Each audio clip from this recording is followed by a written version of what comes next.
పేరు? సుజన, ఎక్కడి నుంచి వచ్చారు మీరు? నిజామాబాద్. ఏ కోర్సు? నేను అగ్రికల్చర్ సెకండ్ సెమ్ నడుస్తుంది ఇప్పుడు, ఫస్ట్ ఇయర్. క్లాసులు బాగా చెప్తున్నారా? అవును, ఫ్యాకల్టీ ఎలా ఫ్రెండ్లీగా ఉంటున్నారా? ఫ్రెండ్లీగా ఉంటారు. లైక్ ఇప్పుడు ఏమైనా డౌట్స్ వచ్చినాయి అని చెప్తే కూడా క్లారిఫై చేయడానికి మల్టిపుల్ టైమ్స్ క్లారిఫై చేయడానికి రెడీగా ఉన్నారు, ఫ్రెండ్లీగా ఉన్నారు. మళ్ళీ ఎక్స్పీరియన్స్డ్ ఫ్యాకల్టీ ఉన్నారు. సో మాకు స్టూడెంట్స్ లాగా మేము ఇక్కడ ఇది కొత్త కోర్స్, లైక్ ఎవరు దీని గురించి బ్రీఫ్గా ఎక్స్ప్లెయిన్ చేయరు కదా దీంట్లోకి రాకముందు.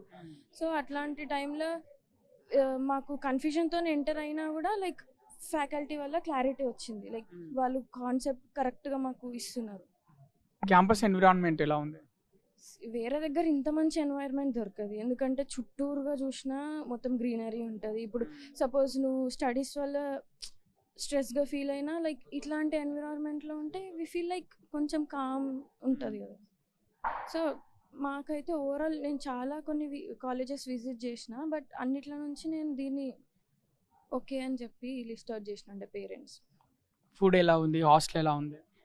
హాస్టల్ ఫుడ్ మాకు మల్టిపుల్ కర్రీస్ ఉంటాయి, 4-5 కర్రీస్ అట్లా. లైక్ ఎట్లా అంటే ప్రతిదానికి ఒక సపోజ్ మనకు తెలుసు మన ఇంట్లోనే 2-3 ఒక్క కర్రీ చేసుకుంటాం, సమ్ టైమ్స్ అది ఫెయిల్ అవుతుంది ఇట్లా.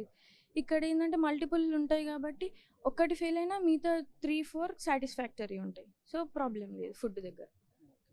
ఇంటి దగ్గర నుంచి కాల్ చేసినప్పుడు ఏం చెప్తారు అమ్మ నాన్నలకు ఇక్కడ క్యాంపస్ గురించి, యూనివర్సిటీ గురించి? ఆల్రెడీ మమ్మీ డాడీ విజిట్ చేసిర్రు దీన్ని ఆల్రెడీ. వాళ్ళు ఫుల్ ట్రస్ట్తో కాన్ఫిడెంట్తో చేసిర్రు ఇందులో. మళ్ళీ ముందు అడుగుతారు కదా లైక్ ఎట్లుంది ఏంది అని చెప్పి అన్నీ తెలుసుకొని వేస్తారు కాబట్టి దే ఫీల్ దట్ మేము సెక్యూర్డ్గానే ఉన్నాం ఇక్కడ అని చెప్పి వాళ్ళు ఫీల్ అవుతారు.